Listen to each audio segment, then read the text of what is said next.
नमस्ते दोस्तों, और एक्सप्लेनर में आपका स्वागत है। कभी आपने अपने आसपास की ऊंची ऊंची बिल्डिंग्स या फ्लाईओवर्स को देखा है? सोचा है इनमें आखिर इतनी ताकत आती कहाँ से है? ये सिर्फ कंक्रीट के ढेर नहीं है। इनके अंदर एक सीक्रेट रेसिपी छिपी है, एक ऐसी रेसिपी जो इन्हें आसमान छूने की हिम्मत देती है। तो चलिए आज हम मिलकर उसी रेसिपी के राज खोलते हैं। हाँ, यही सवाल है ना? कि आखिर आपके मेरे हम सबके आसपास की बिल्डिंग्स इतनी मजबूत हैं कैसे? देखने में सवाल बड़ा सीधा सा लगता है, लेकिन इसका जवाब वो एक असली इंजीनियरिंग मास्टरपीस है। ये कोई ईंट पत्थर का मामूली खेल नहीं, बल्कि साइंस और आर्ट का आप कह सकते हैं एकदम परफेक्ट ब्लेंड है। अच्छा, तो जैसे ही मैंने ये सवाल पूछा, आपके दिमाग में क्या आया? यही ना, सीमेंट, रेत और पत्थर? बिल्कुल। अगर आप ये सोच रहे हैं तो आप गलत नहीं हैं, आप सही ट्रैक पर हैं। पर ये तो रेसिपी की बस शुरुआत है। असली जादू तो वो इसके छोटे छोटे डिटेल्स में छिपा है। क्योंकि असली जवाब वो इससे कहीं कहीं ज्यादा इंटरेस्टिंग है। ये कोई ऐसी वैसी रेसिपी नहीं, ये एक हाई टेक रेसिपी है। समझिए कि एक मास्टर शेफ पूरी सावधानी से हर एक चीज को बिल्कुल नाप तोल कर डाल रहा है। तो तैयार हैं? चलिए इस सुपर सीक्रेट रेसिपी बुक का पहला पन्ना पलटते हैं। तो हर कमाल की रेसिपी का एक हीरो होता है ना? केक में जैसे मैदा, वैसे ही कंक्रीट की इस रेसिपी का हीरो है सीमेंट। यही है वो मैजिक बाइंडर। सोच के देखिए, ये वो जादुई पाउडर है जो पानी मिलते ही सब कुछ, रेत, गिट्टी, सबको एक साथ ऐसे जोड़ता है कि वो पत्थर बन जाता है। इसके बिना तो पूरी रेसिपी ही फेल है। Game over. तो अब इस हीरो यानी सीमेंट के अंदर झांकते हैं। इसके अंदर छुपे हैं ये 4 केमिकल सुपर हीरोज। नाम थोड़े टेक्निकल हैं पर काम बड़े कमाल के। Tricalcium silicate, dicalcium silicate, tricalcium aluminate और टेट्राकैल्शियम एल्यूमिनोफेराइट।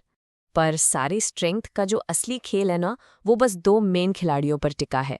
ट्राइकैल्शियम सिलिकेट, जिसे हम C3S कहेंगे, और डाइकैल्शियम सिलिकेट यानी C2S। इनका मिक्स, इनका प्रोपोर्शन ही सब कुछ डिसाइड करता है। बिल्डिंग कितनी जल्दी स्ट्रांग होगी और कब तक स्ट्रांग रहेगी। तो चलिए इन 2 स्ट्रेंथ के खिलाड़ियों को आमने सामने लाते हैं। एक तरफ है C3S, जो टीम का स्प्रिंटर है, मतलब रेस शुरू होते ही फुल स्पीड। ये शुरू के 7 दिनों में ही कंक्रीट को जोरदार स्ट्रेंथ देता है। और दूसरी तरफ है C2S, ये है टीम का मैराथन रनर। ये धीरे धीरे, आराम से, लेकिन सालों तक, लिटरली सालों तक कंक्रीट को और मजबूत बनाता जाता है। और यहाँ इस चार्ट में आप इनकी इस अमेजिंग टीम वर्क को लाइव देख सकते हैं। देखिए, C3S शुरू में ही स्ट्रेंथ का एक ब्लास्ट देता है, एकदम से ऊपर। ये अर्ली स्ट्रेंथ कंस्ट्रक्शन के लिए एब्सोल्युटली क्रूशल है। और फिर C2S का काम शुरू होता है, धीरे धीरे पर लगातार स्ट्रेंथ बढ़ाता रहता है, जो बिल्डिंग की लंबी लाइफ के लिए जरूरी है। तो सिंपल है, एक क्विक स्टार्ट देता है और दूसरा रेस को फिनिश करता है। Perfect partnership. ओके, तो सीमेंट तो हो गया हमारा मैजिक बाइंडर। लेकिन सोचिए, बिल्डिंग का पूरा वजन, उसका पूरा ढांचा आखिर उठाता कौन है? अब आते हैं रेसिपी के अगले और सबसे बड़े हिस्से पर, एग्रीगेट्स, मतलब रेत और गिट्टी। आप जानते हैं, ये कंक्रीट का लगभग 70 से 75% हिस्सा बनाते हैं। इनके बिना सीमेंट पेस्ट क्या है? कुछ नहीं, सिर्फ एक कमजोर सा जेल। तो ये एग्रीगेट्स भी 2 तरह के होते हैं। एक है फाइन एग्रीगेट, जिसे हम आम भाषा में कहते हैं रेत या सैंड, और दूसरा है कोर्स एग्रीगेट, यानी कि गिट्टी या स्टोन। इनका काम सिंपल है, गिट्टी बड़े बड़े गैप्स को भरती है और रेत उसके बीच के छोटे छोटे गैप्स को। और जब इन दोनों का परफेक्ट रेशो मिलता है ना, तभी एक डेंस और सुपर मजबूत कंक्रीट की नींव रखी जाती है। लेकिन हर रेसिपी में कुछ दुश्मन भी तो हो सकते हैं, राइट?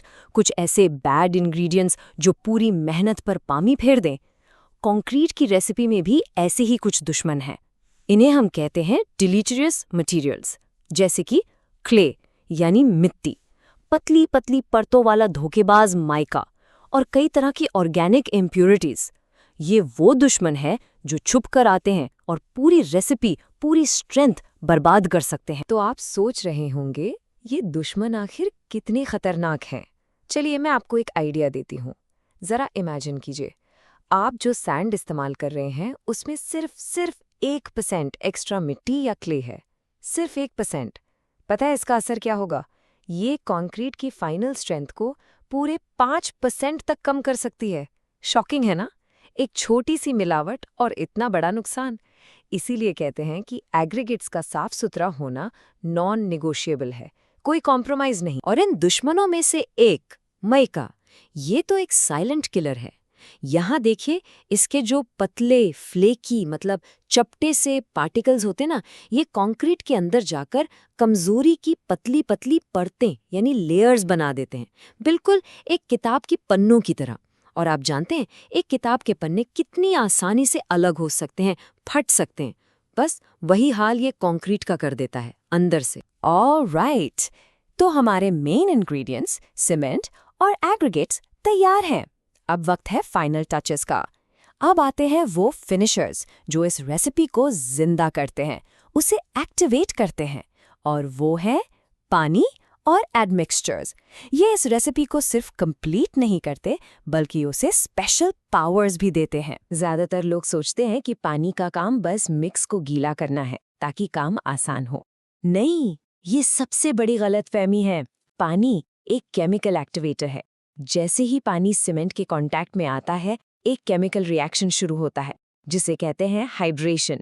और इसी हाइड्रेशन के प्रोसेस से सीमेंट को अपनी वो सुपर पावर, वो बाइंडिंग पावर मिलती है।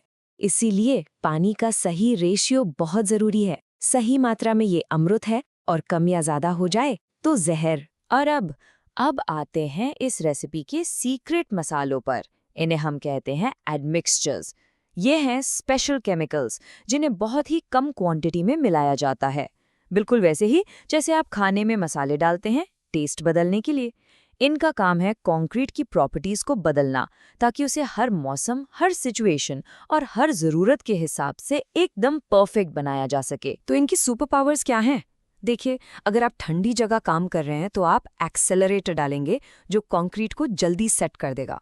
और अगर बहुत गर्मी है तो रिटार्डर डालेंगे जो सेटिंग प्रोसेस को धीमा कर देगा और आपको काम करने का टाइम देगा। एक होता है वाटर रिड्यूसर, जिससे आप कम पानी में ज्यादा स्ट्रेंथ हासिल कर सकते हैं।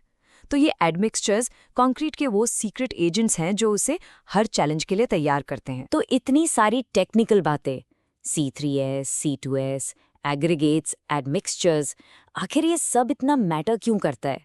जवाब सिंपल है, क्योंकि यहाँ एक छोटी सी गलती की भी गुंजाइश नहीं है। एक गलत इंग्रेडिएंट, प्रोपोर्शन में जरा सी भी गड़बड़, और ये पूरी बिल्डिंग की नींव, उसकी लाइफ को खतरे में डाल सकती है। इस रेसिपी में क्वालिटी और प्रोपोर्शन ही सब कुछ है। तो चलिए इस पूरी रेसिपी को 4 गोल्डन रूल्स में समराइज करते हैं। रूल नंबर 1, अपने काम के हिसाब से हमेशा सही सीमेंट चुनिए। रूल नंबर 2, हमेशा बिल्कुल साफ सुथरे एग्रीगेट्स इस्तेमाल कीजिए जिसमें मिट्टी या माइका ना हो।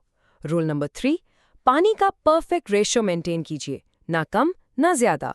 और रूल नंबर 4, एडमिक्सचर्स का इस्तेमाल सोच समझ कर कीजिए, सिर्फ तब जब उनकी सच में जरूरत हो। तो अब मैं आपसे एक सवाल पूछती हूँ, अगली बार जब आप किसी ऊंची बिल्डिंग के पास से गुजरेंगे तो क्या आप सिर्फ एक कंक्रीट की दीवार देखेंगे, या फिर आप उसके अंदर छिपी उसकी सीक्रेट रेसिपी को देखेंगे, उस हाईटेक मिक्स को, उस साइंस को जिसने उस स्ट्रक्चर को आसमान छूने की ताकत दी है?